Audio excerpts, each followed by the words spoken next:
we have these crossroads. And you know, either way you choose, your life is going to be different. The universe doesn't exist, but God thinks it does. We have to stop consuming our culture. We have to create culture. Stupidity has a definite evolutionary function. I am all for abolishing stupidity, but before it goes, we should pay tribute to it. Hello and welcome to the Nonsense Bazaar. We're your hosts. I'm Sequoia Kennedy. And I'm Willow Truman. Today, we are looking at something we said we were going to do for like a very long time. It's always like one of those things that I say into a microphone. Like, why do I keep saying things I want to cover into a mic? We have a long list of those at this point. Except we don't have the list. We don't. And I don't think anybody does. I'll write it. I'll figure it out.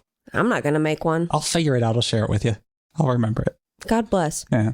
But we're doing one of those today, thereby proving that we do, in fact, keep our word. Mm-hmm. So when we say that we're going to do something, it'll happen eventually. Yeah. Probably. I'm not going to hold myself to it, though. We're talking about the Nag Hammadi Codices, or the Nag Hammadi Library.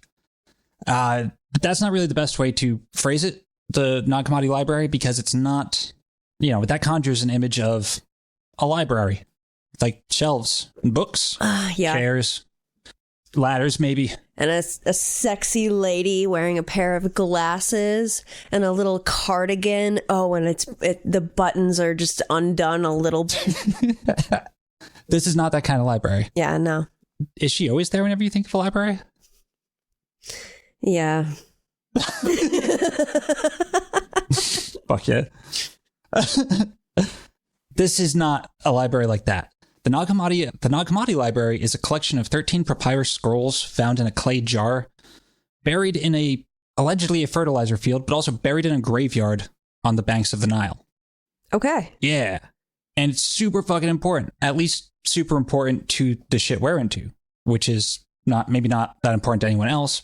See, the Nag Hammadi Codices gave us everything that scholarly history knows about Gnostic Christianity, about Gnosticism. Like, the only thing we knew about Gnostics before the discovery of the Nag Hammadi Codices was essentially what Orthodox or Catholic Christians said about them. Mm-hmm. Right? We didn't have anything, within the scholarly tradition. I believe there was, sort of underground currents of Gnosticism certainly passed along.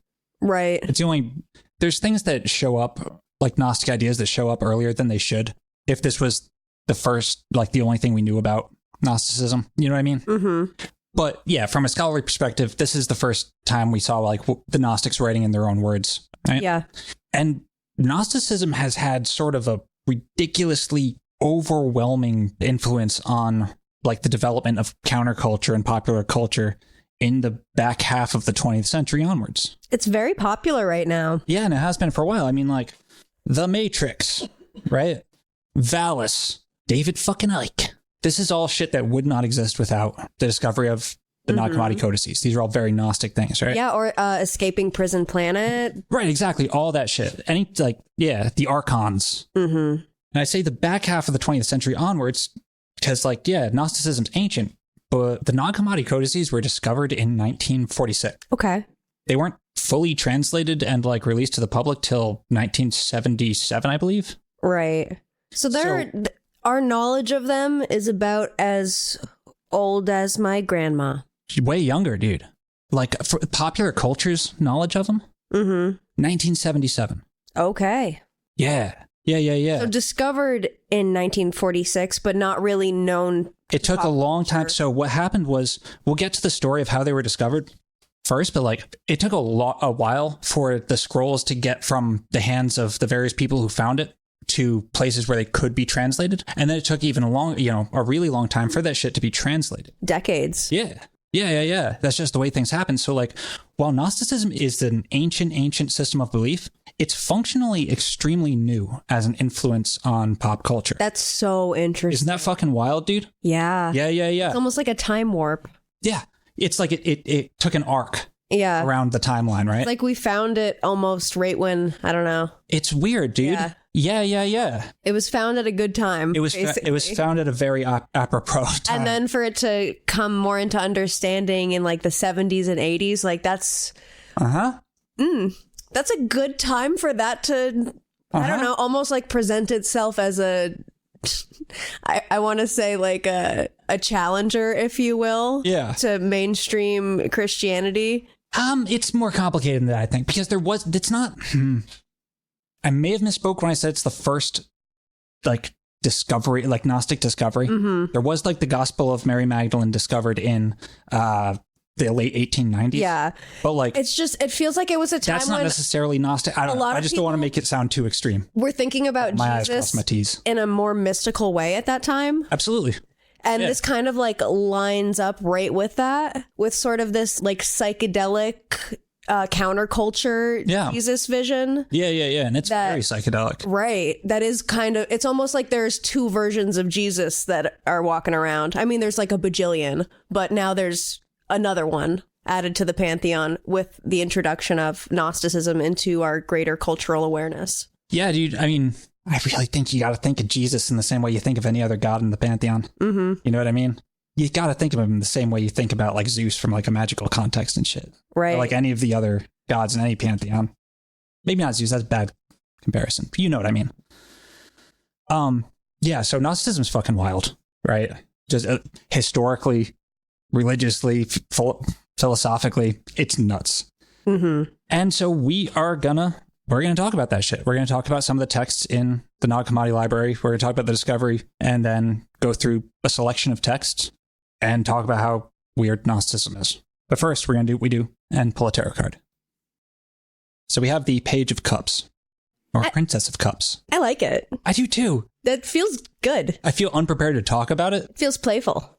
Yeah, it does. I think it's appropriate. I'm sort of unprepared to talk about it, but yeah. Well, that's why we're going to talk about it at the end. This is true. Yes. All right. So I did some shit where I took Thunder Perfect Mind, one of the Nag Hammadi poems. It's really weird. And I fed it to an AI voice, and then I put a bunch of synthesizers over it. And so we're going to listen to that. Oh, fuck yeah. But I am the perfect mind. Out of shame, receive me to yourself as in shamelessness. And out of shamelessness and shame, blame my members among yourselves, and come forward to me, you who know me, and who know my members. Establish the great ones among the small first creatures. Come forward to childhood and do not despise it because it is little and small. Why do you curse me and honor me? You have wounded and you have had mercy. Do not separate me from the first ones. But I am the perfect mind. I am within but I am the perfect mind. I am the one you have pursued within, and I am the one you have restrained. I am the one you have scattered, and you have gathered me together. But I am the perfect mind. Before me you have been ashamed. You have been unashamed with me. Within but I am the perfect mind. I am godless, within, and I am she whose God is multiple. But I am the perfect mind. Creation of spirits, request of the souls. I am restraint and unrestrained.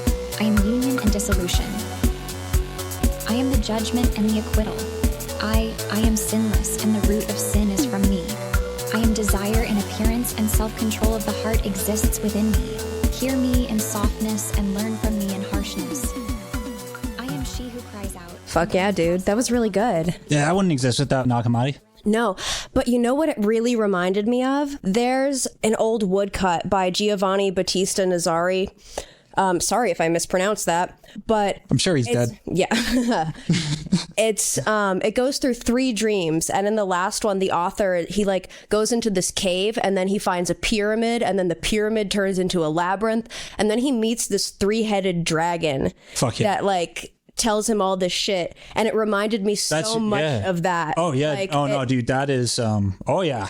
I am father and son. I am mother, father, and son. Yeah, I am dude, invisible when I fly and impalpable when I flee through the air, but invisible and palpable to the touch. Yeah, so that's fucking Gnosticism. Yeah. Right? So that's what I was saying about like hidden underground currents of Gnosticism, because when was that, right? Right, like 16th century. Yeah. So like from, a scholarly perspective, this taught us all about Gnosticism, but there's evidence of the current survival, because that is That woodcut is of what that was. That thing. Yeah. Yeah. As soon as I started listening to it, I was like, oh, this sounds familiar. Yeah. Well, the last text we're going to talk about today is called the trimorphic protonoia.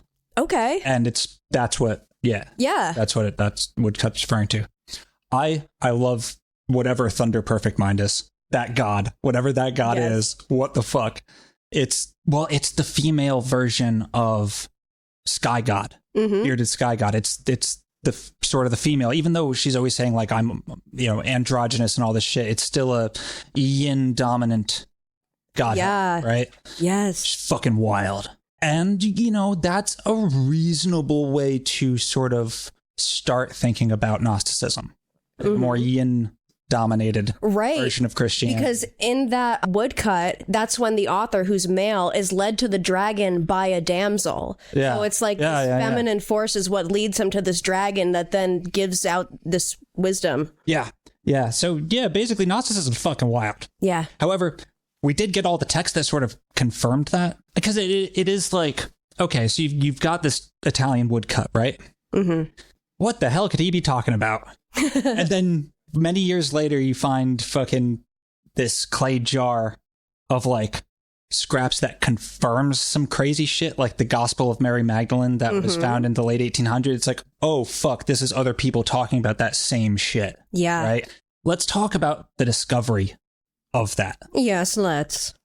Well, you have to. Do you like when I do that voice? No, because I do it more? It makes me feel like a nerd. You are a fucking nerd. I am, but I don't like feeling like one. Yeah. Let me talk about Dune some more. I'm going to give you a wedgie. I probably fucking deserve it. God. So, yeah, back in 1946, the scholar Jean Doris, caught wind of some crazy discovery or something, did some digging, heard this wild story about, grave robbers fucking stealing these texts. In the 70s, one of the dudes who was responsible for the translation of the thing, a dude named James Robinson, tracks down the farmer who discovered these texts and gets a story from him. And this is according to Roger Pierce. This is how the story goes. Well, okay. I'm just laughing thinking about so hey, how'd you happen to find those? Yeah. I don't know. I just like to dig holes. Well, yeah, basically because Muhammad and Khalifa Ali al-Saman. God damn it, I said that right, I think. It's because I've been reading Dune. There you go. Muhammad and Khalifa Ali al-Saman were digging for fertilizer, harvesting fertilizer from the banks of the Nile. Okay, that checks out. At the base of the Jabal al-Tarif cliff, using the saddlebags of their camels to carry the earth back. It's fertilizer. Pack that dirt on that camel back. Yeah. The cliff is about 11 kilometers northeast of the town of Nag Hammadi, or village. They tethered their camels to a boulder and came upon a buried jar as they were digging around the base of the boulder. Muhammad Ali, not the boxer, told J.M. Robinson that at first he was afraid to break the jar. The lid may have been sealed with bitumen, a blackish substance present on the lid for fear that a jinn might be inside. Ooh, spooky. Yeah, but also, do you really just want to be cracking open random things? Yeah. Random old things that might have treasure inside them? Yeah. Yeah. But then he thought that there might be gold in the vase, so he broke it with his mattock. Out flew particles of papyrus. Okay. The jar was of red slipware with 4 small handles near the opening. It was large, approximately 60 centimeters or more in height, with an opening of some 15 to 20 centimeters widening to 30 centimeters in the side. The jar had been closed by fitting a bowl into its mouth. The bowl survives and is Coptic red slipware of the 4th to 5th century, with a rim decorated with 4 fields of stripes. Okay, how do we know that there wasn't a djinn in there? No, we definitely don't. Yeah, we don't. Yeah. In fact, my money is... You heard that song. Was. But they found 13 scrolls of papyrus that included a total of 52 books. The scrolls were divided among the 7 people who were present. Covers were removed, and each of the packages of books consisted of a complete codex plus part of another. The other drivers, camel drivers, ignorant of the value and afraid of sorcery, and Muhammad Ali, again not the boxer, disclaimed any share, whereupon he piled them all back together. Ali wrapped his books in his tunic and then took them home to his hovel in the hamlet of Al-Qasr. The books, loose covers, and loose pages were dumped in the straw next to the oven. Apparently, a blood feud was in progress. I have tried so fucking hard to find anything on the blood feud. Yeah, I'm sure it was just common. There's probably always a blood feud in progress. Probably. But it's so infuriating because every source mentions the blood feud, but I think the only one that explains it I'd have to like pay for. Someday we'll get that JSTOR subscription I know. and it'll help our research a shitload. Why don't we do that already? Go to patreon.com/thenonsensebazaar. Please do. Please. I'd love a subscription to JSTOR. So according to Muhammad, he deposited the books with a local Coptic priest as the police were searching his house almost nightly for weapons because of the blood feud.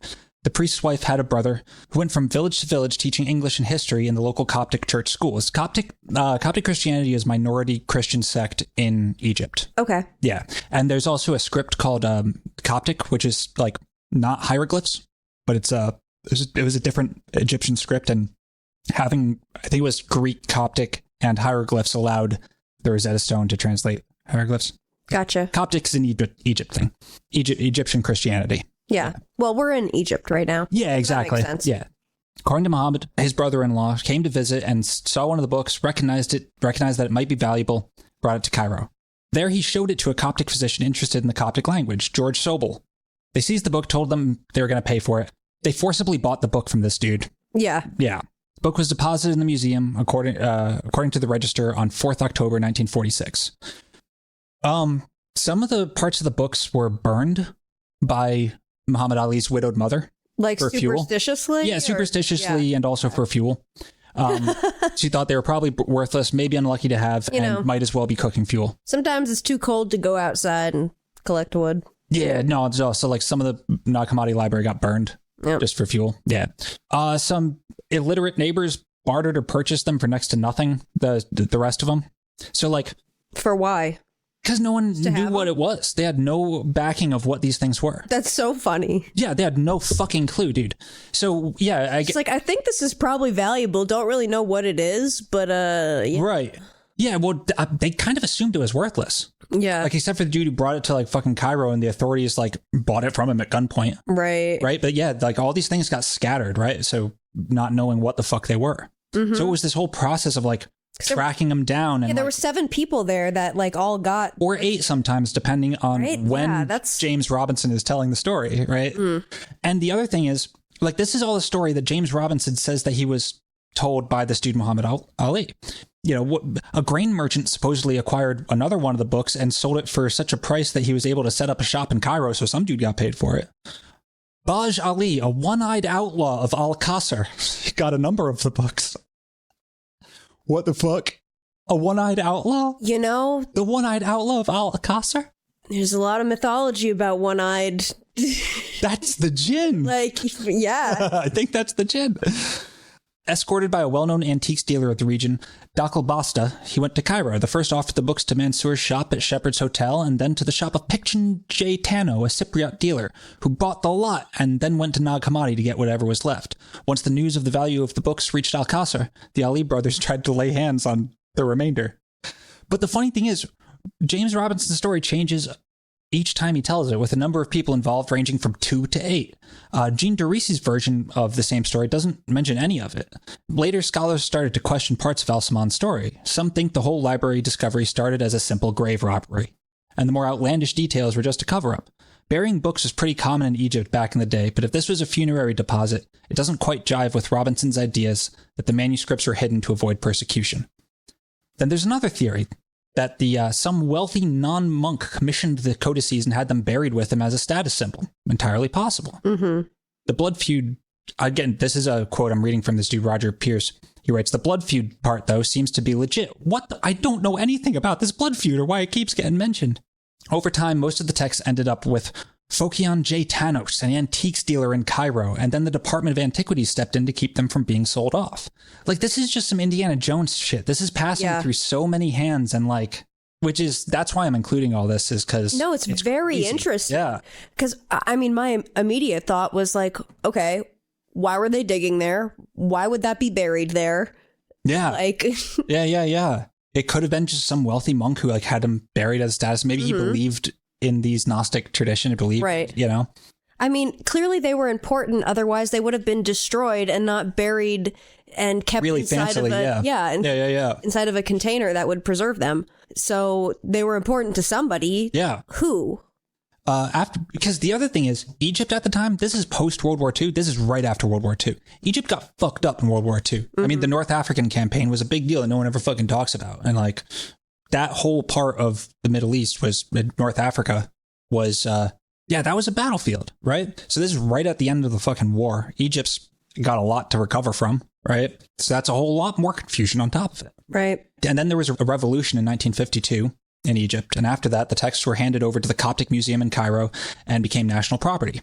The museum director, Pahor Labib, was determined to keep the manuscripts in Egypt. At this point, they kind of know what the fuck they are. Meanwhile, one codex had been sold to a Belgian antiques dealer in Cairo. They tried to sell it in New York and Paris, but eventually it landed at the Carl Gustav Jung Institute in Zurich in 1951. It was meant to be a birthday gift for Carl Jung, which is why it's known as the Jung Codex. Codex 1 is the Jung Codex. That's a good birthday gift. Yeah, it's a fucking sick birthday gift. Jung died in 1961, and there was a shit show over who owned the codex. Pages didn't make it to the Coptic Museum in Cairo until 1975, after the first edition had already been published. In the end, all the papyri were reunited in Cairo with 11 complete books and bits of 2 others, totaling like around 1,000 written pages. A lot. That's like, how many Game of Thrones is that?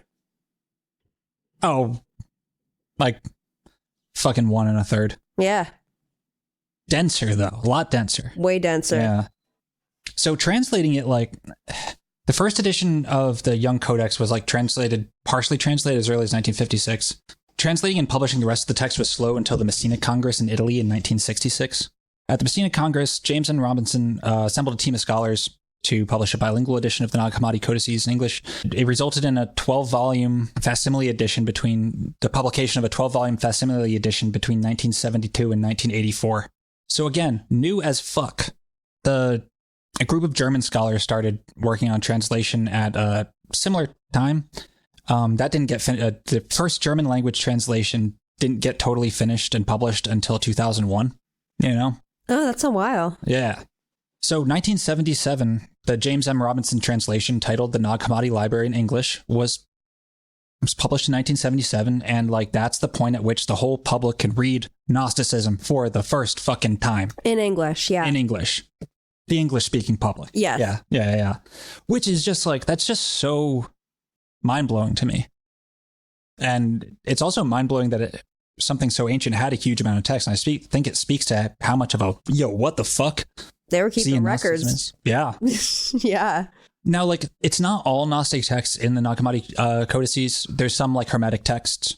There's some texts that show, like, the bridge between Hermetic. There's some that, like, are Christian but don't seem to be really Gnostic. When are they dated to, roughly? First couple centuries AD. Okay. Yeah. I think, like, between, like, the 2nd to 5th century AD. Interesting. Yeah. So, like, not, as far as ancient shit goes, kind of on the newer side when you think ancient, right? Which that is a whole weird time period. Those like after the fall of the Roman Empire and yeah. I don't even know if that was. I know the fall happened around then.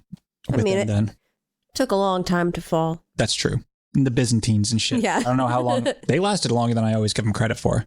And when I ask you, like, oh, when is it dated to? I'm sure that because it's a bunch of different books, that they're from all sorts of different, there could be hundreds of years in between. Yeah, there is. Of them. Yeah. Exactly. And they're all assembled and translated from their original languages and shit too. Like that's a big thing I got to stress. So it would be wrong to think of them as like just one volume of something that was like put out. Right. Yeah. Like it's a dude's collection.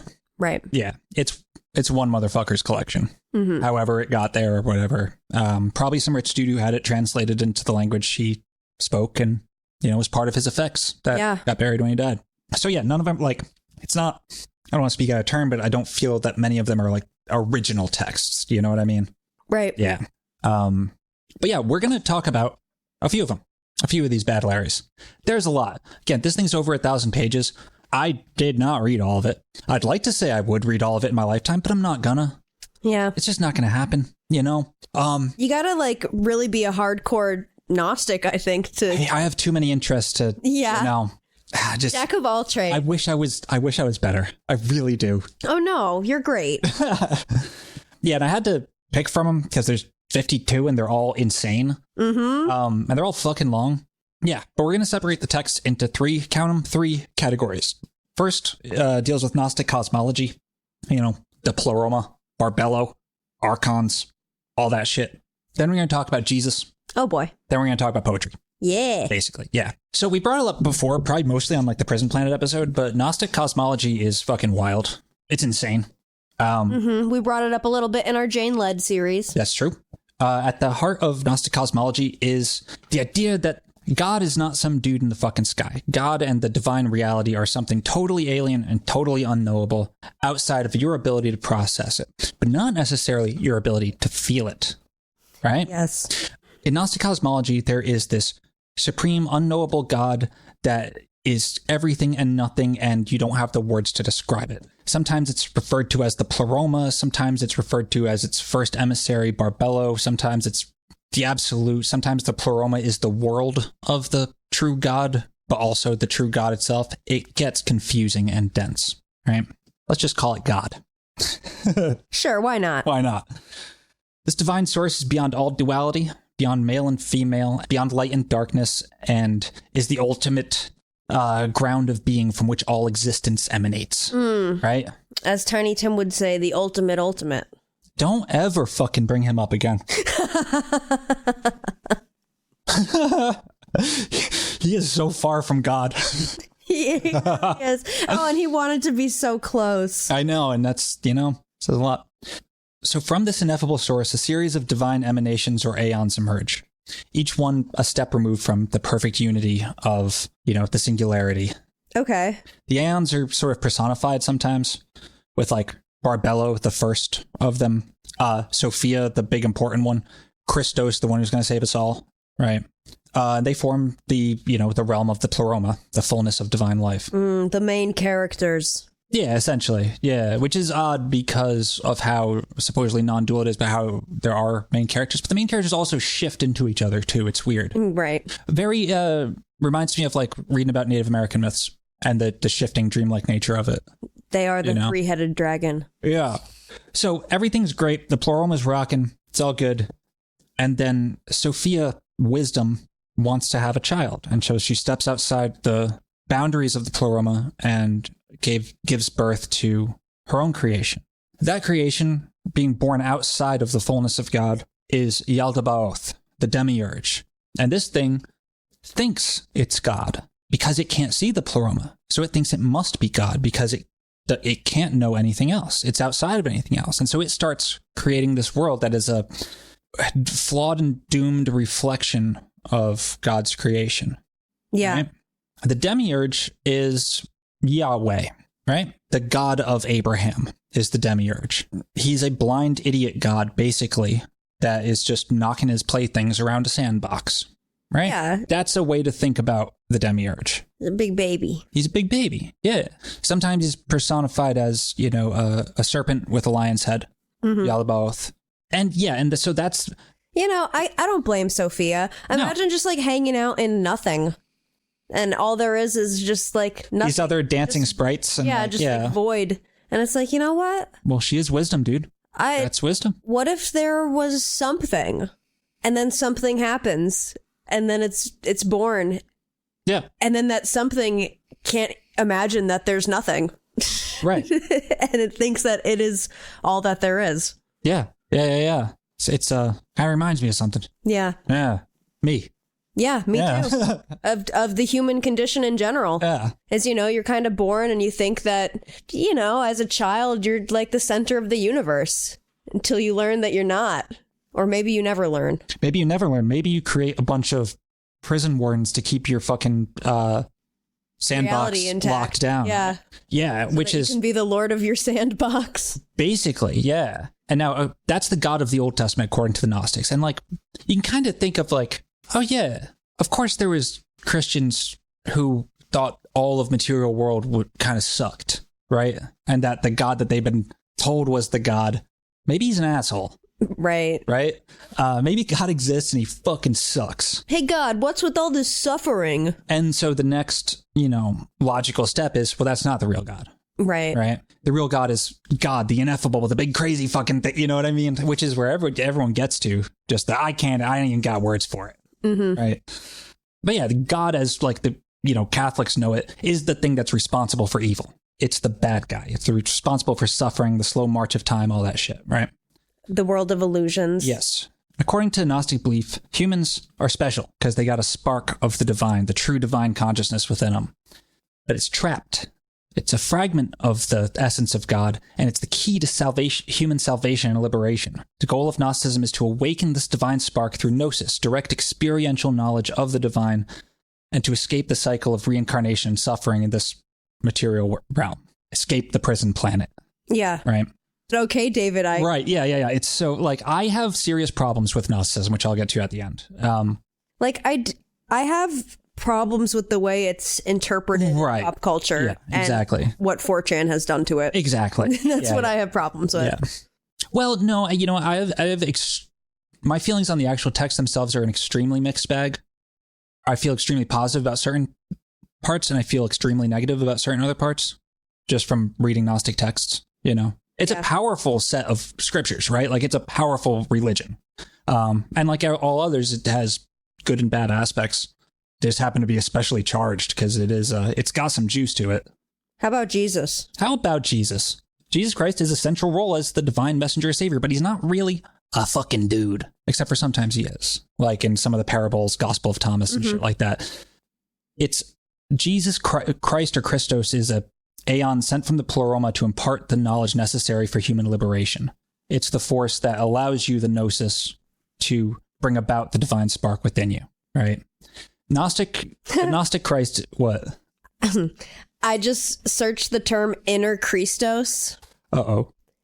And the first thing that came up was Ascension Glossary, Inner Christos, art by Sequoia. What? Don't even click on that. Too late. It's nonsense. This whole website is nonsense. But yeah, okay. That idea of, because I was like, where did I hear that? It's from the fucking Law of One is where I heard that from. Sequoia, huh? Fuck off. Yeah. That's it. Why'd you have to do that? Awaken your inner Christos. No, it's funny? Everyone else has that experience all the time. Yeah. You know what I mean? That's only ever weird to me because I have such an uncommon name. But I'm not the only one. I had another strange synchronicity with your name the other day, but I just wiped it out of my brain. Good. Yeah. Probably best. Yeah. Yeah. No, you know what? That's good. It means more people will be searching that. It means they'll actually know the story of Sequoia who invented the Cherokee written language. Fuck yeah. Yep. Let's go. Maybe more kids will name the kid Sequoia and then it won't be weird anymore. Exactly. Yeah. Although there's no shame in having a weird name. No, there isn't, but I'm very easy to search for. Yeah. But yeah, the Gnostic Christ is way more mystical and esoteric than like Orthodox Catholic Christianity, right? With an emphasis on Christ's role as a revealer of divine truths rather than like the sacrificial lamb or atoning savior. Mm-hmm. Yeah. It's not about Jesus had to die on the cross for this shit. Like that's all metaphor. That's all. Yeah. Because his death is so central to the Christian version. Yeah. The Christian Christ. Yeah. It's pretty much all about the crucifixion of Christ is like the defining moment of his life that makes him the savior. Right. Yeah. That's a different cosmology. Yeah. Yeah. Like I'm sure that's in there, but it's not the focus. Right. At all. I think to me, it's the difference between celebrating the life of Jesus versus celebrating what the death of Jesus meant. Well, it's also the difference between a story and a fucking download. Yeah. You know what I mean? Like Gnosticism is more a barrage of information all at once rather than like a narrative that slowly leads you to something. Mm-hmm. Gnosticism is a hit of psychedelics. A lot of the texts read more like riddles as well. Very much so. Yeah. Because they kind of are. They're trying to express something inexpressible. It is like early psychedelic philosophy, whether or not psychedelics were involved. It's poetic as well. Very poetic. Yeah. Yeah. Yeah. And like I said, the ultimate goal is the reunion of the spark of the soul with its source in the pleroma, the dissolution of the ego, and the illusion of separation. The process of awakening and descent is often described in terms of a journey through the celestial spheres, with the soul shedding the layers of ignorance and illusion as it returns to the divine origin. Now we got to talk about the archons. Do you know about the archons? I know a thing or two about the Archons. Yeah. Whoa. The Archons. What the fuck?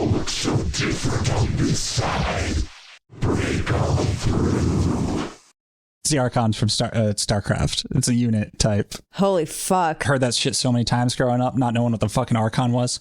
But it's a unit that you fuse two units called High Templars, which are these like priestly units or wizard units, and you fuse them into an Archon. Yeah, it's perfect. It's perfect. Yeah. The Archons are the rulers, prison wardens, and like generators of the material world. The term Archon comes from the Greek word meaning ruler or lord. According to Gnostic beliefs, the Archons are a group of lesser divine beings, prison wardens, created by the Demiurge, who are responsible for the creation and maintenance of the physical universe. The Demiurge created the Archons as his agents and helpers in the fashioning of the material world. Sound kind of like angels. Angels also exist. These are different. Well, the Archons are planets, basically.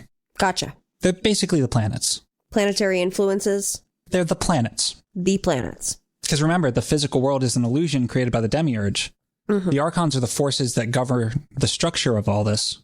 Astrology, there they are. Yeah. Like that's them. It's also the 7 deadly sins. Sometimes, like some people equate it with that, with each Archon embodying a particular negative trait or temptation. They're seen as obstacles on the path to spiritual enlightenment. So is there like a certain amount of Archons, or is... Oh, it is 7. Okay. Yeah. They're the planets. Okay. Yeah. I believe, but then each of the Archons has angels associated with it. They're sort of intermediaries on the hierarchy down from the Demiurge. Gotcha. Yeah.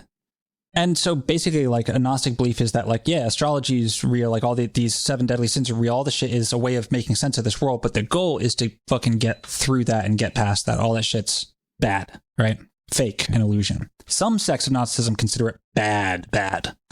But that the Archons is what, you know, David Icke is always talking about the fucking Archons. The Archons are a thing that modern Gnostics, quote-unquote Gnostics, really latch onto as like the alien overlords or fucking whatever, the lizard people or fucking whatever, right? Yeah. But it's really the idea of like, yes, in the magical traditions, there's these 7 core principles of reality, but we're Gnostics, so we think that's all fucked up. It might be real, but I'm trying to get past that.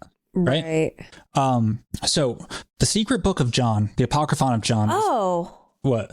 Sorry. I was just equating like the 7 Archons to the 7 dwarves in my brain. Well, there you go. You're a conspiracy theorist now. Yeah. Congratulations. Snow White is like Sophia. She like travels away from the safety of everything that she knows and goes into the dark forest and meets the planetary entities that introduce her to the, you know, they take her into the cave, whatever. Anyway. Yeah.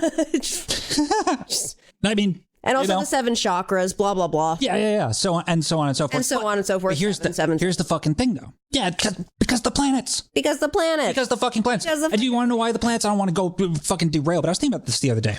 You know what? Human society's grown up as it's evolving as like an organism, you know, a bit fucking coming down from the trees or whatever, coming out of the ocean or the caves, wherever the fuck we came from. Yeah. Over the course of a long fucking time of evolution, developing our language and shit. You know what happens in systems with like complex interactions and feedback loops? They stabilize. They get homogeneous, or they reach homeostasis, right? It means that you're a proto-human looking up at the sky. That's the only light you ever see is the stars, right? Like light. We see artificial lights all the fucking time. We see blinky lights and all this shit, right? Yeah, no. That's powerful, right? And you see a lot of those fucking... But then you notice that there's a bunch of these fucking balls of light that are different than the other ones, that move more, that are doing shit. And you're looking at that for 1 million years, right?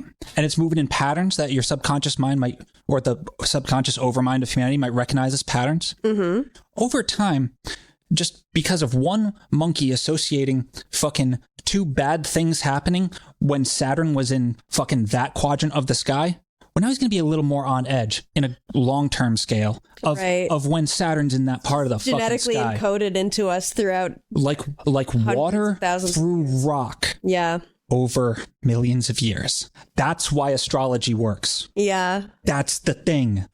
So it's not that astrology, all this shit is, it's just like, that's the world. That is the world. There are 7 influences that we can see, 7 moving spheres.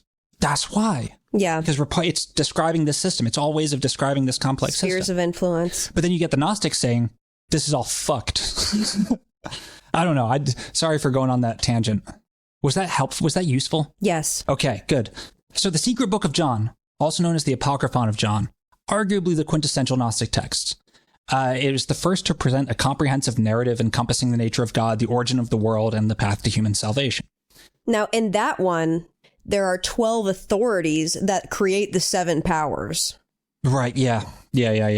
But in a lot of like Gnostic, it's the 7 archons, right? Yep. Yeah. It was intended as a supplement to the Gospel of John. The Apocryphon of John was written by a group of Gnostics known as the Classic Gnostics or Sethians, as it was likely composed in Alexandria, Egypt between 90 to 95 AD when the Gospel of John was written, and around 180 AD when it was discussed by the proto-Orthodox Christian writer Irenaeus. In a vision, Christ reveals the secrets of the universe to his distraught apostle John. The narrative begins with God, the One, from whom a series of heavenly beings emerge, including Barbello, identified with the Holy Spirit and the Divine Mother of Christ, Christ himself, and various angelic entities. The last being to emerge is Wisdom, Sophia, whose rash act of giving birth to a new being without the involvement or permission of her partner or God is portrayed as the origin of evil. Her monstrous offering, Yaldabaoth, is cast out of heaven and creates the material world, trapping divine sparks within it. Yaldabaoth and the Archons create Adam to control the divine spark. Heavenly emissaries descend to help Adam and his offspring achieve Gnosis, the mystical knowledge of their true nature and home, which provides salvation from this flawed material world. However, Yaldabaoth and his forces constantly work to prevent humankind from attaining Gnosis. The struggle, the cosmic struggle that lasts forever and ever. And we actually have some footage of one of the conflicts between the forces of Sophia and Christ, Sophia, Barbello, and Yaldabaoth and the Archons. Let's take a listen.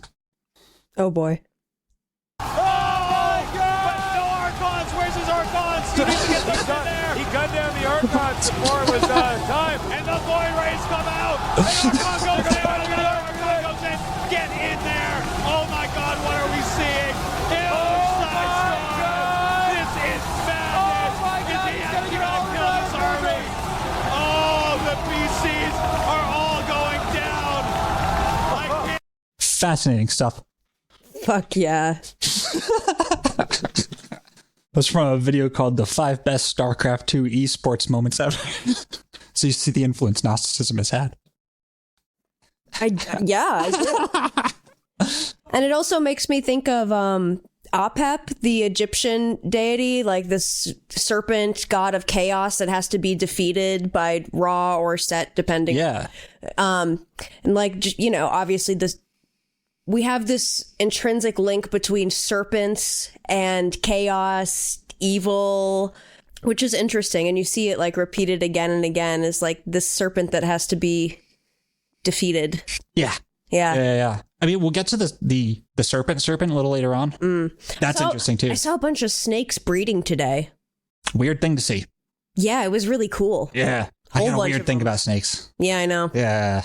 I don't like how they move. It ain't natural. There were so many of them. Dude, it's so fucked up. Having a snake orgy. Party. Yeah. Or a pile, just a ball.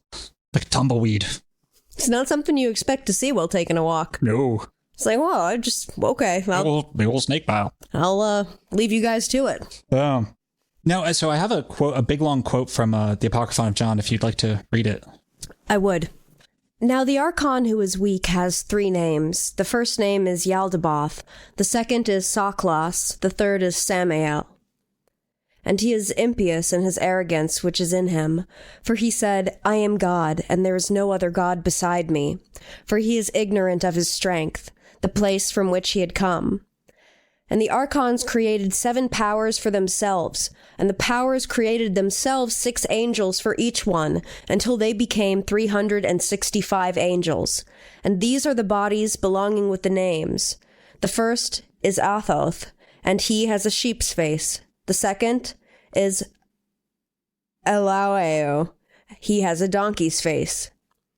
The third is Ostapheos. He has a hyena's face. The fourth is Yao. He has a serpent's face with 7 heads. The fifth is Sabaoth. He has a dragon's face. The 6th is Adonai. He has a monkey's face. The 7th is Sabidi. Sabidi. The 7th is Sabidi. He has a shining fire face. This is the 7ness of the week. But Yaldabaoth had a multitude of faces, more than all of them, so that he could put a face before all of them according to his desire, which he is in the midst of seraphs. He shared his fire with them. Therefore he became Lord over them. Because of the power of the glory he possessed of his, he called himself God. And he did not obey the place from which he came. And he united the 7 powers in his thought with the authorities which were with him. And when he spoke, it happened. And he named each power beginning with the highest. The first is the goodness with the first authority, Athoth. The second is foreknowledge with the second one, Eloio. God. Eloio? Eloio. And the third is divinity with the third one, Astropheos. The fourth is lordship with the fourth one, Yao. The 5th is kingdom with the 5th one, Sabaoth. The 6th is envy with the 6th one, Adonai. The 7th is understanding with the 7th one, Sabateon. Yeah, what that's saying is all that magic shit is real. All that astrological magic, that hermetic type beat, that shit. But it's the forces of Yaldabaoth fucking Oath, right?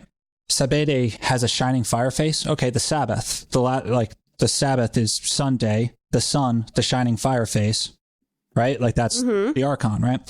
Yeah, and so that's just kind of like it's going down the list of all the sort of powers of like the Sephiroth on the Tree of Life, like, you know, that whole system of shit. That whole type of system of shit, right? Is Athoth, Thoth?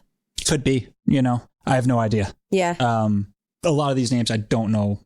It could be Atta or Ate, like as in like Atta Malkuth. Right. You know what I mean? Oh. There's so many different ways of spelling these same like names in depending on because they're translated between different types of languages and back again and shit. But yeah. Basically, yeah, all that magic is real, but it's of the devil. Is basically what it's saying. Okay. And what's that? I said whatever. Yeah. That's kind of we got problems with it. But what's interesting within the Apocryphon of John is that like the heavenly beings, the angels, the aeons and shit, they're reflections or copies of God, and so they're sort of changeable. And the text has a tendency to identify them with each other and like swap them mid-scene. Like Barbello will become Christos, like, or Sophia at the drop of a hat and with no warning or explanation. Interesting. Yeah. So there's been 4 copies of the secret book of John discovered in modern times, 3 from the Nag Hammadi library and 1 from the Berlin Codex. The number of copies found and it's mentioned by Irenaeus attests to its popularity in antiquity. So this is one of the ones that was around back then. And again, what the Nag Hammadi Codices did was link it to everything else, right? It also includes a retelling of the Genesis creation story from a different perspective. Ooh, from whom's perspective? Well, from the perspective that although the serpent had some selfish, shitty motives for encouraging Adam and Eve to eat from the tree of knowledge of good and evil, it was actually Christ who made the serpent have those shitty motives for good motives. Yeah. It was me all along. Jesus. Yeah. That was a good thing that happened. We needed that to happen.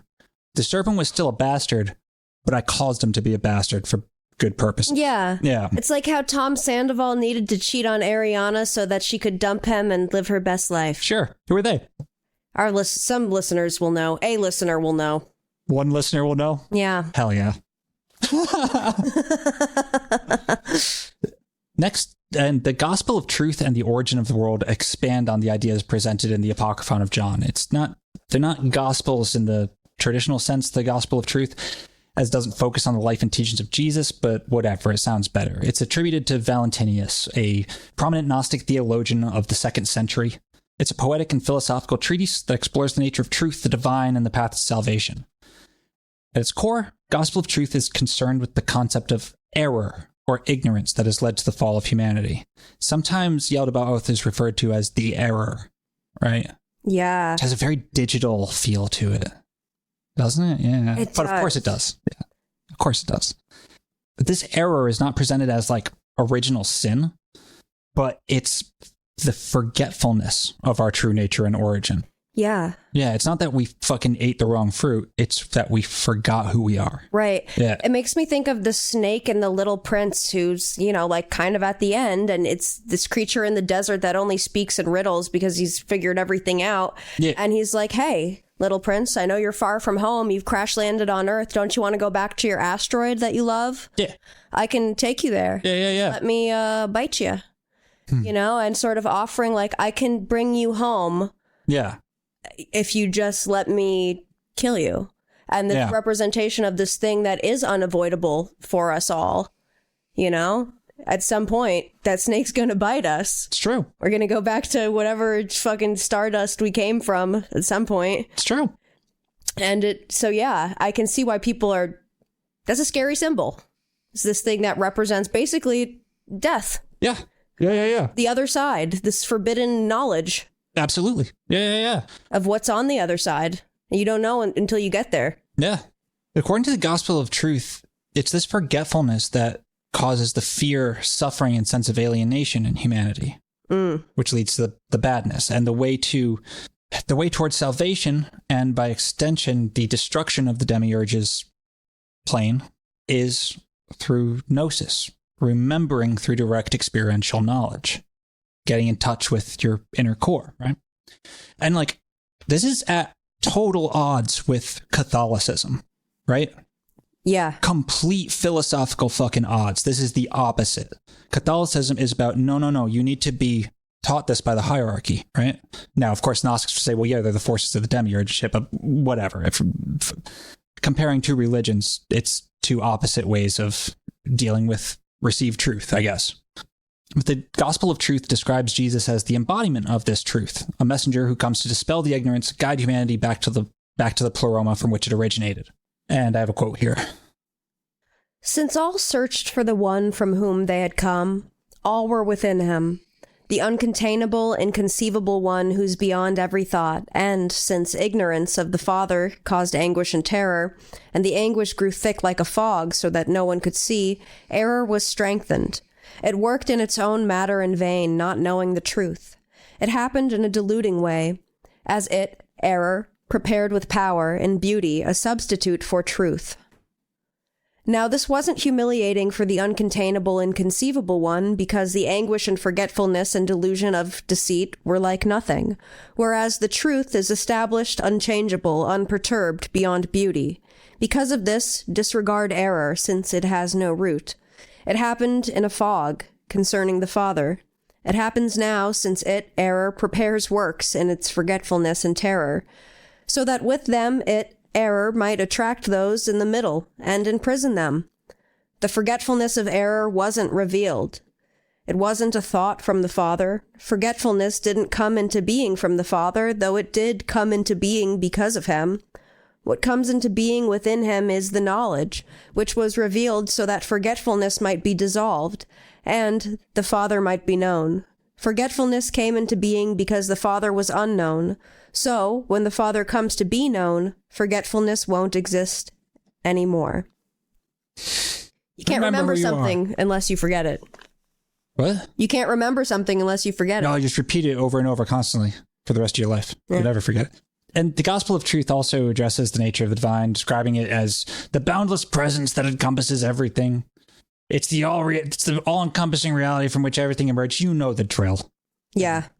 But this depiction of the divine sharply contrasts with the anthropomorphic fucking beardy sky god. And this was contemporary. This was not this was at odds with Catholicism and got stamped out, right? So the next one in this section, On the Origin of the World, delves into eschatology, describing the eventual destruction of the material world and the liberation of the divine spark within humanity. This is the ultimate goal of the true God. Mm-hmm. And essentially, humans are the protagonists because we've been infused with a super weapon against the plane of the demiurge. Yeah. And it's that remembering. If we can remember we have the super weapon, that, that motion is the thing that sets the fucking bomb off. And if they can remember it, they could blow this whole black iron prison to kingdom come. Right. Yeah. It reminds me a lot of the ideals of like the perfectionists. Very much so. Yeah. Yeah. Yeah. So basically, I just wanted to go over those texts as like, this is the cosmology. Yeah. Right? This is the whole thing. And so now we're getting into Jesus. See, and this reminds me of the perfectionists because a lot of them had this belief that, you know, people losing faith in God or coming into new versions of God was not a sign that society was turning away from religion or from faith, but that society was going along. I forget if it was John Humphrey Knowles or who it was, but they made this statement that they found it a positive thing that there were so many people questioning God and developing their own personal relationship with that idea and questioning what that means. And that that's not a sign of collapse of faith or collapse of religion, but a sign that humans are maturing because at a certain point in your growth, you should question authority and question your parents because you shouldn't just be under God's thumb, blindly obeying rules all the time. At a certain point in the natural progression of how a life goes, you have to disobey authority and figure out your own way. So I remember it was either Knowles or one of the perfectionists saying that this was a good thing. And I agree with that. Yeah, I do too. Because I think that's kind of a place that you naturally you can get to. Mm-hmm. I don't know. There you can contemplate the divine with it. Yeah, gnosis is a thing you can have, right? We got to talk about Jesus again.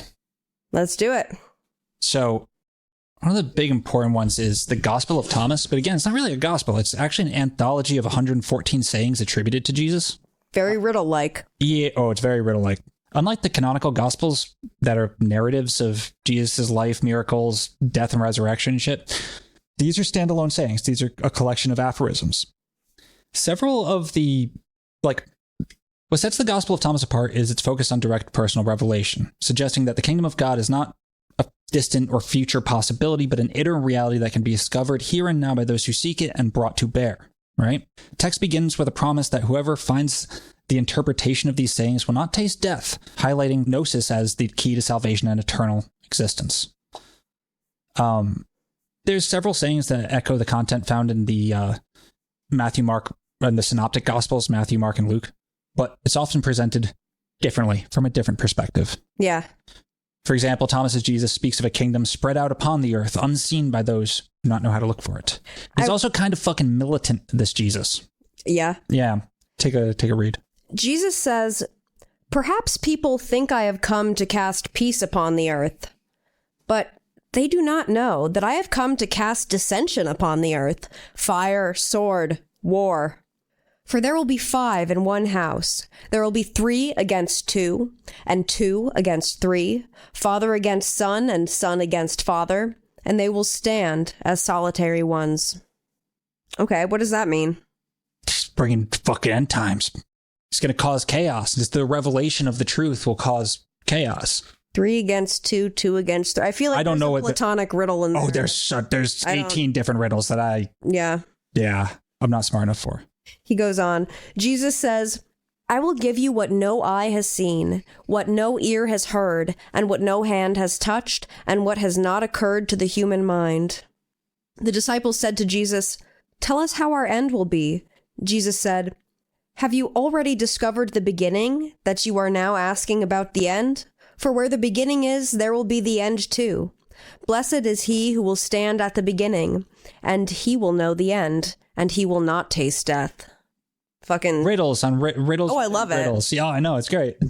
One of the most distinctive features of this gospel is the lack of concern for, Orthodox Christian doctrines such as the crucifixion, resurrection, or that version of the end times. It's deeply introspective. And yeah, the whole thing's fucking cryptic like that. It's deliberately obscure, and this is true for a lot of, Gnostic writings. Here's another quote. Jesus says the kingdom of the Father is like a merchant who had merchandise and found a pearl. That merchant is prudent. He sold the goods and bought for himself the pearl alone. You too look for his treasure, which does not perish, and which stays where no moth can reach it to eat it, and no worm destroys it. Yeah. Guard that pearl. Yeah, the thing you find, the thing that God gives you as just a random thing is the thing that's meant for you, rather than the thing that the worldly goods that you acquire. Interesting. Indeed. There's a saying from the Gospel of Thomas which fucking rules, and I think everyone's probably heard it before. If you bring forth what is within you, what you bring forth will save you. If you do not bring forth what is within you, what you do not bring forth will destroy you. I fucking love that shit. Mm-hmm. Yeah. That's always been, I didn't even realize it came from the Gospel of Thomas, but I always loved that shit. It's imminently true. Like, yeah. And so what is that divine spark? It's the divine spark to create. Like, what else could a divine spark mean? The bringing forth of the torrent of soul that can pour from the heart, right? Then we have the Gospel of Philip. Odd as fuck. And like a very different type of gospel than the others. Phil. Yeah, it's Gnostic interpretations of Christian rituals, the nature of the divine, the intimate relationships within the early Christian community. The Gospel of Philip has a lot to say about marriage as like a metaphor, and like all the sacraments and shit as metaphors for shit. Okay. The Gospel of Philip is goddamn heretical, according to what mainstream Christianity was forever, right? It presents a metaphorical, dare I say, magical framework for interpreting the Christian sacraments, such as baptism, the Eucharist, marriage, instead offering symbolic interpretations that point to inner spiritual transformation. For example, it speaks of the Eucharist as the consumption of the Holy Spirit rather than eating the body of Christ, and explores the concept of the bridal chamber, a metaphor for the union of the soul with the divine, transcending physicality, and even the institution of marriage as understood in Orthodox Christianity. Text is written in Coptic and dates to the 3rd or 4th century CE, though it may be based on earlier Greek sources. Some key themes and teachings in the Gospel of Philip are the spiritual union of the believer with Christ portrayed in sexual terms as the bridal chamber. This reflects the Gnostic view of salvation as mystical marriage. Mary Magdalene is described as Jesus' close companion and the one, quote, who is called his companion. This has led to some speculation about the role of Mary and her relationship to Jesus. Quote, the wisdom who is called the barren is the mother of the angels and the companion of the Magdalene. Yeah, there's like parts missing.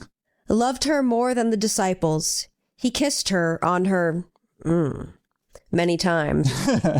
The rest of blank 64. They said to him, why do you love her more than all of us? The Savior said to them in reply, why don't I love you like her? When a person who's blind and one who sees are both in the dark, they're no different from one another. When the light comes, the one who sees will see the light, and the one who's blind will remain in the dark. Yeah. I think they was fucking. No, I think Mary Magdalene is portrayed as the closest disciple to Jesus. She's the one who fucking got it, is what he's saying there. Yeah. Yeah. Which is rad. And that like sort of confirmed a lot of the shit that was found in the Gospel of Mary Magdalene. Lent even more weight to that and shit. It's interesting. I don't want to derail because I haven't even read the book, but there was this whole fucking scandal at Harvard with this professor who made a fake manuscript or something where Jesus calls Mary Magdalene his wife, and there was like this whole scandal about this like fake manuscript and like the Jesus Mary marriage. Yeah. I don't know nothing about that. I don't know hardly nothing about it either. Was that recent? I don't even know when that was. Like I said, I just saw it and I was like, "Ooh, I want to read that," and I never did. But word. That was a whole thing that happened. 2012. Word. Gospel of Philip goes on to talk about all the Christian rituals and sacraments as symbols of a truth within a higher reality, right? Strong emphasis on the feminine aspect of divinity. The Holy Spirit is referred to as the mother. Love it. Yep. Material world, again, it talks about the demiurge and all this shit, which is just another confirmation of that mythology, that you just keep finding that. Jesus presented as a spiritual redeemer and revealer of gnosis rather than a historical figure who died for sins. His crucifixion and resurrection are given a symbolic, spiritualized meaning. Yeah, basically, different Jesus. Different fucking Jesus. Different way of thinking about the story of Jesus as told in the New Testament. Right? Then there's the fucking weird shit. And I'm speaking of a component of the Nag Hammadi library with, the coolest fucking names I have ever heard. Oh, yeah? First, the Thunder Perfect Mind. I know. I do like that. It's so fucking good. That was... It feels like a meditation technique that was like some grifter came up with. It's so... No. It feels like a parody. No, it feels... Like a self-help tape that's like, I'll help you unlock your Thunder Perfect Mind. I love Thunder Perfect Mind. No, that is the greatest sci-fi novel ever written. That is right. Something that I expect to find in a fucking masterpiece. It's not Thunder Perfect Mind. It's Thunder, Perfect Mind. Yes. And that's Thunder. An important distinction. I always forget if it's the Thunder or just Thunder. I think it's the Thunder. Perfect the Thunder. Mind. Perfect Mind. What does that mean? It's beautiful. I don't know. It's cool as fuck. It's composed in the first few centuries AD, unknown authors, written from the perspective of this divine female figure who speaks in a series of paradoxical statements and riddles. It's what I incorporated in that track we listened to at the beginning, which reveals her complex and indefinable nature. And hers. It is distinctly hers, even though it gets androgynous at some point, but it keeps coming back to her. She's a powerful primordial being, both immanent and transcendent. She declares herself to be the first and the last, the honored and the scorned, the harlot and the holy one, which it just keeps going on and breaking down binary considerations, the whole non-dual thing, right? It just hammers that over and over and over, but always pinning it to femininity too, which is interesting. Throughout the text, the figure draws upon various mythological and religious motifs, very strongly asserting her connection to Eve, the first woman of the biblical creation story, saying that she was, I forget how it's put, but created from her father, or from her husband, right? Taken from Adam's fucking rib and shit. She also equates herself to Sophia, the Aeon of wisdom that started this whole mess in the first place. Berger A. Pearson writes, two of her pronouncements in the section provide clues as to the speaker's identity. The first one, "It is my husband who begot me," fits the figure of Eve in the Bible, born from her husband's rib. The second suggests a heavenly projection of Eve. "I am the silence that is incomprehensible and the reflection whose remembrance is frequent." God damn. Silence and epinoia, or reflection, are designations for Barbello and Sophia in Gnostic mythology, Barbello being the first emanation, which is also reminiscent of Barbalith, of the Invisibles and shit, and Grant Morrison's oeuvre. Hate saying words like that. And both should be understood as heavenly projections of Eve. Epinoia is also specifically associated with Eve, a luminous reflection who comes out of him who is called life. The identification of the speaker in Thunder Perfect Mind with Eve Sophia is made all the more plausible when we compare a passage in the treatise on the origin of the world. Eve is referred to as the first virgin, the one who without a husband bore her first offspring. One of the central themes in Thunder Perfect Mind is the concept of paradox and the unity of opposites. Speaker embodies the coincidentia oppositorum, the coincidence or union of opposites.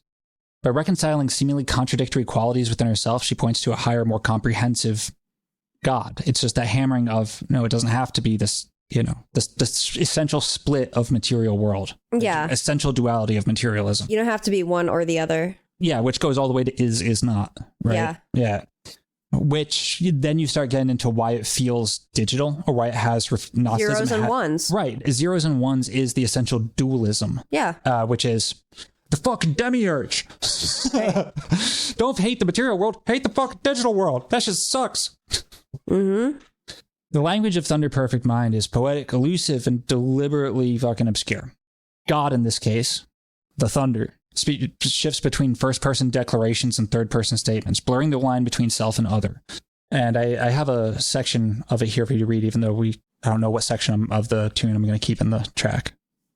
"Why then have you hated me, you Greeks? Because I am a barbarian among the barbarians? For I am the wisdom of the Greeks and the knowledge of the barbarians. I am the judgment of the Greeks and of the barbarians. I am the one whose image is great in Egypt and the one who has no image among the barbarians. I am the one who's been hated everywhere and who has been loved everywhere. I am the one whom they call life and you have called death. I am the one whom they call law and who you have called lawlessness. I am the one whom you have pursued. I am the one whom you have seized. I am the one whom you have scattered, and you have gathered me together. I am the one before whom you have been ashamed, and you have been shameless to me. I am she who does not keep festival. I am she whose festivals are many. I am godless, and I am the one whose God is great. I am the one whom you have reflected upon, and you have scorned me. I am unlearned, and they learn from me. I am the one that you have despised, and you reflect upon me. I am the one whom you have hidden from, and you appear to me. But whenever you hide yourselves, I, myself, will appear. For whenever you appear, I myself will hide from you. Fucking love it.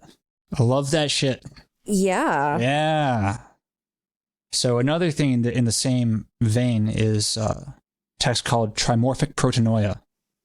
It's another revelation discourse by the same divine, the same female incarnation of God, right? Which is what this is. Mm-hmm.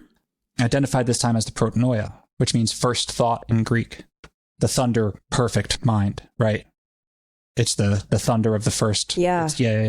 Is the female pole of God, basically. The yin pole, the first thought. Just fucking rules. This is the Gnostic shit I fucking love. I didn't know what the fuck. Okay, it's not. I included so much text from this one here at the end. I don't know how much. The last paragraph. What's that? The last two paragraphs. Okay. Yeah. I am a voice speaking softly. I exist from the first. I dwell within the silence that surrounds every one of them, and it is the hidden voice that dwells within the incomprehensible, immeasurable thought, within the immeasurable silence. I descended to the midst of the underworld, and I shone down upon the darkness. It is I who poured forth the water. It is I who am hidden within radiant waters. I am the one who gradually put forth the all by my thought. It is I who am laden with the voice. It is through me that gnosis comes forth. I dwell in the ineffable and unknowable ones. I am perception and knowledge, uttering a voice by means of thought. I am the real voice. I cry out in everyone, and they recognize it, the voice, since a seed indwells them. I am the thought of the Father, and through me proceeded the voice, that is, the knowledge of the everlasting things. I exist as thought for the all. Being joined to the unknowable and incomprehensible thought, I revealed myself, yes, I, among all those who recognize me. For it is I who am joined with everyone by virtue of the hidden thought, and an exalted voice, even a voice from the invisible thought. It is immeasurable since it dwells in the immeasurable one. It is a mystery. It is unrestrainable by the incomprehensible one. It is invisible to all those who are visible in the all. It is a light dwelling in light. Beautiful. Fuck yeah. Yeah, Protonoia appears as the voice, the primordial divine sound that emanates from the invisible spirit and sings the aeons into existence. It descends through the aeons, revealing knowledge and awakening those with the divine spark. And yeah, this is God. Mm-hmm. Yeah, she's like, and that's what she says, like, I'm gonna let you in on a little secret. I'm God. This is God, the light within the light. I am in everything. I am Christ. I am the mother of Christ. I am the mother of angels and demons and archons and man. And I am their father too, and I'm also you. Yep. Yeah. And I included this huge passage. This is like 2 pages I included because it's all so fucking wild and good. You were really good at quickly. I mean, we've already laid it home. I can just pick anything at random. You know what I mean? It's true. Yeah. You want me to read it? Yeah. For I shall tell you a mystery of this particular aeon, and tell you about the forces that are in it. The birth beckons, hour begets hour, day begets day. The months made known the month. Time has gone round, succeeding time. This particular aeon was completed in this fashion, and it was estimated, and it was short. For it was a finger that released a finger, and a joint that was separated from a joint. Then, when the great authorities knew that the time of fulfillment had appeared, just as in the pangs of the parturient, the time has drawn near, so also had the destruction approached. Altogether the elements trembled, and the foundations of the underworld and the ceilings of chaos shook, and a great fire shone within their midst, and the rocks and the earth were shaken like a reed shaken by the wind. And the lots of fate, and those who apportioned the domiciles were greatly disturbed over a great thunder. And the thrones of the powers were disturbed, since they were overturned, and their king was afraid. And those who pursue fate paid their allotment of visits to the path, and they said to the powers, "What is this disturbance and this shaking that has come upon us?" through a voice belonging to the exalted speech. And our entire habitation has been shaken, and the entire circuit of the path ascent has met with destruction. And the path upon which we go, which takes us up to the archgenerator of our birth, has ceased to be established for us. Then the powers answered, saying, "We too are at a loss about it, since we did not know what was responsible for it. But arise, let us go up to the archgenerator and ask him." And the powers all gathered and went up to the archgenitor. They said to him, "Where is all your boasting in which you boast? Did we not hear you say, 'I am God, and I am your father, and it is I who begot you, and there is none beside me'? Now behold, there has appeared a voice belonging to that invisible speech of the Aeon, which we know not. And we ourselves did not recognize to whom we belong, for that voice which we listened to is foreign to us, and we did not recognize it. We did not know whence it was. It came and put our fear in our midst and weakening in the members of our arms. So now let us weep and mourn most bitterly. As for the future, let us make our entire flight before we are imprisoned perforce, and taken down to the bosom of the underworld. For already the slackening of our bondage has approached, and the times are cut short, and the days have shortened, and our time has been fulfilled, and the weeping of our destruction has approached us, so that we may be taken to the place we recognize. For as for our tree from which we grew, a fruit of ignorance is what it has, and also its leaves. It is death that dwells in them, and darkness dwells under the shadow of its boughs. And it was in deceit and lust that we harvested it, this tree, through which ignorant chaos became for us a dwelling place. For behold, even he, the archgenitor of our birth, about whom we boast, even he did not know this speech." And it goes on and on and on. Yeah, whoa. Yeah. Yes, she says shit like, "So now, O sons of the thought, listen to me, to the speech of the mother of your mercy. For you have become worthy of the mystery hidden from the aeons, you might receive it. The consummation of this particular aeon and of the evil life has approached, and there dawns the beginning of the aeon to come, which has no change forever." So apocalyptic shit. But then it goes on to hit that androgynous shit again. Androgyny pinned to femininity is how I would describe it. The second part portrays protanoia as the speech, a more articulated expression of divine wisdom. Here, protanoia recounts her role in the creation of the material world and humanity. She also describes descending into the lower realms to fight the archons, as we listened to earlier. Throughout the text, protanoia repeatedly proclaims her identity with "I am" statements, or "she who is," evoking the divine name of Yahweh in the Old Testament. Trimorphic protanoia is weird, and it's fucking wild. And it's very much girl boss god. Yeah. Yeah. It's fucking sick. Yeah. You got thoughts? I was thinking about how certain female snakes can like make their own babies. Without any help from dudes. Yeah. And this idea, like you think of oftentimes serpents are sort of like equated with phallic imagery and sort of like aligned with more of the yang principle, like masculine energies. Yeah. So to, think of that and as more of like in its feminine qualities is an interesting all right there, Jordan experiment. Peterson. Yeah. No. But it's true though. Yeah. And thinking about like the Ouroboros, this idea of, because there was that one in the Gospel of Thomas where Jesus says like the beginning and the end are basically like the same thing. If we're talking about what's going to be at the end, well, where the fuck is the beginning? Point to it. Where is it? Right. It's like the same thing. So this idea of like, the primordial forces of creation being feminine and the snake eating its own tail, it reminds me of the female snake that can make their own babies. Absolutely. Yeah. Yeah, absolutely. And sort of separating out that serpent imagery from its traditional phallic association is just like something that I haven't really done. It makes me think of the Orphic egg too, like the serpent wrapped around the egg. Absolutely. Yeah. Yeah, that's exactly what I was thinking. Yeah. Which, I mean, and that speaks to, the relationship between Gnosticism and what we came to know as Christianity, right? Like, it is an inversion in a few ways. In a lot of ways. Yeah. In like every way. Yeah. Basically. Except for like, hey, it's both pointing at ways to reach God, right?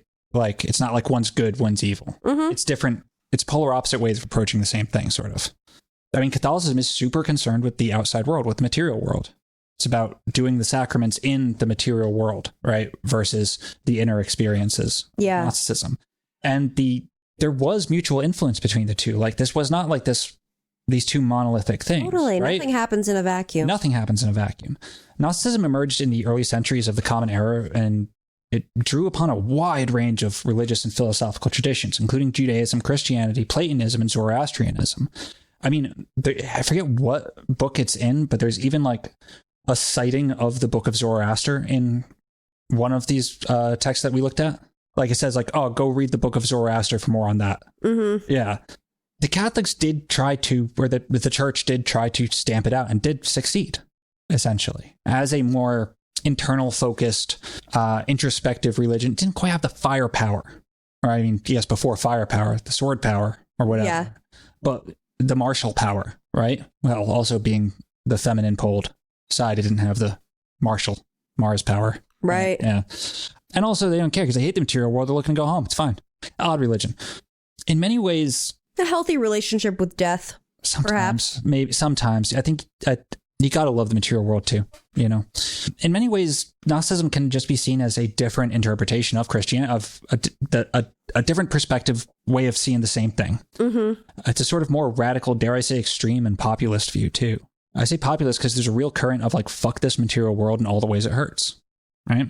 As Christianity became more institutionalized and orthodoxy took hold, Gnostic teachings were increasingly seen as a threat to the unity and stability of the church, and church fathers such as Irenaeus and Tertullian wrote extensive critiques of Gnostic doctrines, condemning them as heretical and dangerous. But despite getting stamped out and shit, Gnostic ideas continued to influence Christian thought in subtle and profound ways. It was there. It was always there. It never went away. Many of the central themes of Gnosticism, such as the idea of the divine spark within humans and the importance of personal revelation, were echoed in the writings of Christian mystics and theologians throughout the centuries. I mean, like Jakob Boehme, fucking, what do I want to call her? Jane Rice. Jane Led. Jane Led. Jane Led. James fucking Rice. Ted Rice. Ted Rice, that's it. Yeah, that's who you're thinking of. Yeah. He's a mystic. Absolutely. What? Yeah. I mean, that's the thing. Talking to elementals and shit. That's the thing too. I mean, you look at like all this like UFO lore, all that shit. That's all. Well, it's not all post-Gnosticism because again, it didn't get into the public consciousness until like the 70s, really. But it was always there. It was always fucking there. It's definitely stupid to think of something needing to be discovered by scholars before it can enter the public consciousness if it's real, right? Yeah. Yeah.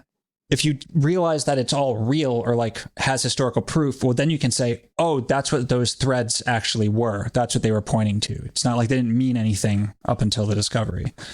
Nag Hammadi Library was instrumental in, but like getting that book published and getting all this shit published was instrumental in getting Gnostic thought into like public consciousness again. Yes. Yeah. And it certainly did, like in a big fucking way. Like nowadays you can't shake a goddamn stick without bumping up against Gnostic thought. The whole New Age thing. Pop culture, chaos magic, cyber culture, all of this shit. I mean, the Matrix, the fucking Matrix, right? Also Valis, Philip K. Dick's whole body of work.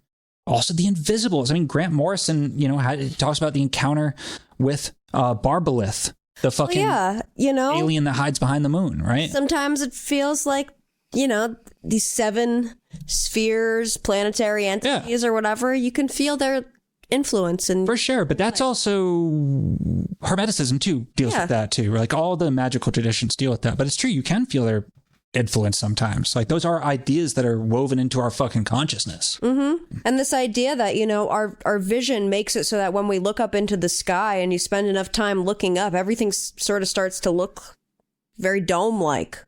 You can almost imagine that you're existing in sort of like this snow globe.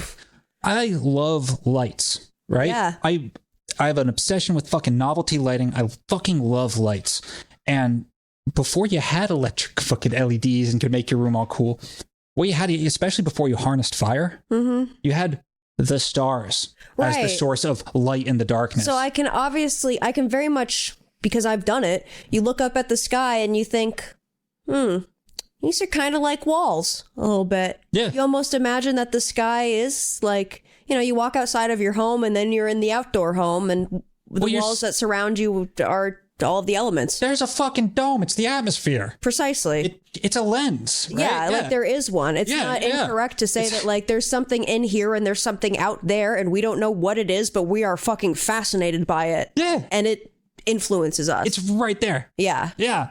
It's right there. Yeah. And like the soul of humanity over the course of thousands of years, seeing these fucking planets move, and like it's gonna leave an impact. The impact it leaves might be emergent, based on you could take symbolic significance from the periodicity of how the planets appear to move around the sun. Like, what's it doing there? Why is it moving in that pattern? You can start to extract meanings, finding patterns in noise. You can start to extract that. And one of those sounds good, and so it gets built into the evolutionary scaffolding. Yep. But like, also, David fucking Icke, Gnosticism, right?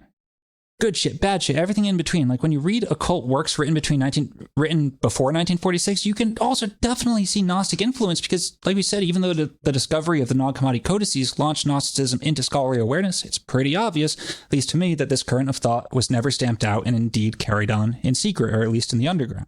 I also would like to point out a tendency that exists within the Gnostic study that a lot of people who get really into Gnosticism seem to lose their fucking minds. Yeah. It's true. Like, it's just true. And like at a rate higher than other currents of religious and magical thought, which, like, whatever, there's not a knock on it. Some of my favorite shit in the world could realistically be considered an info hazard, right? Right. Perhaps I'm just built different. You are. No doubt about that. I wouldn't say Gnosticism is my favorite shit in the world. I don't know how I feel about it. It's an extremely mixed bag. And by extremely, I mean I have many mixed yet extreme opinions on Gnosticism. For one, I fucking love the personification of God. I love her. She's wonderful. Yeah. I love so much of the personal stuff. The cosmology is cool as fuck. So much of it is so cool and righteous. But then I don't like thinking about the material world as evil and wrong. And I know this isn't true of all Gnosticism, but there's a definite strain of it. There's a slant there. And like, I'm a fucking privileged fuck, right? But I wrote, as I'm writing this, it's the first day I can hear the frogs in the pond outside. I know. Yeah. I heard the frogs today too. Yeah. The sun is in the sky until 7 p.m. and the first smells of spring are coming in. And yeah, like I kind of been fighting a never-ending war against circumstance that don't seem to let up in any direction. It never will. It won't. No, ever. But like last night, my pops and I went and saw Dune 2 in IMAX and it fucking ruled so goddamn hard. It was a very good day. I enjoyed it. I enjoyed today too. But like, I might not enjoy it tomorrow, but I don't think this world is wrong. I don't think it's perfect, but I don't think it has to be either perfect or either. It can be both things, and it usually is. I don't feel imprisoned here. No, I feel here. It's where I am. Yeah. And there's a tendency within interpreting Gnosticism to forget the whole non-dual thing. Yes. Fall out of balance on that side. And yeah, I mean that's what I got. How about the Page of Cups? How about the Page of Cups? I know how I'd interpret it. Mm-hmm. How would you? In relation to this episode? Yeah.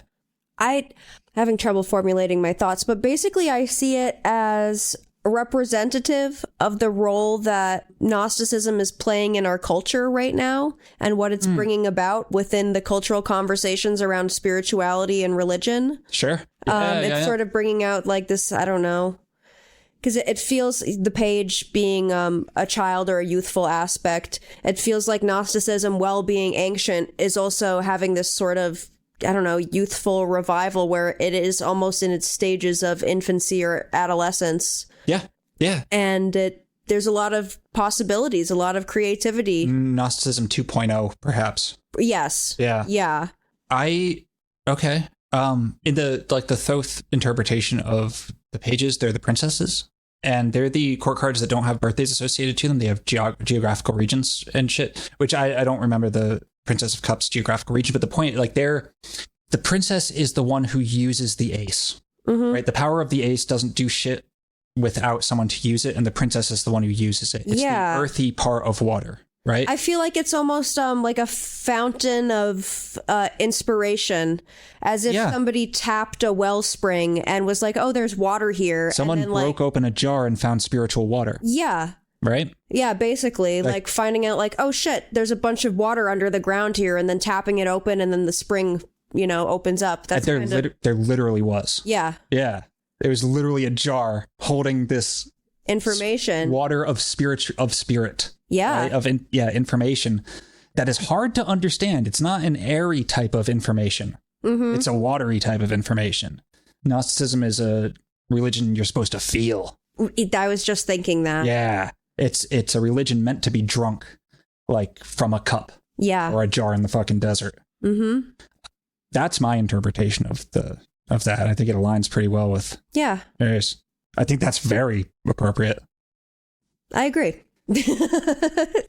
All right. Well, I think that about does her for this episode. Hope you enjoyed that.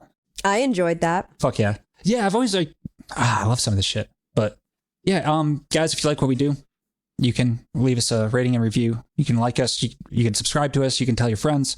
And if you really like what we do, you can join our Patreon. Get access to bonus episodes and our patron Discord server. And I really want a JSTOR subscription. I do too. That would actually help me out. That would help us out a lot. But thank you guys so much for supporting us. You can get access to all that for just $5 a month. And we'll see you next week. Take care, everybody. Peace. Bye.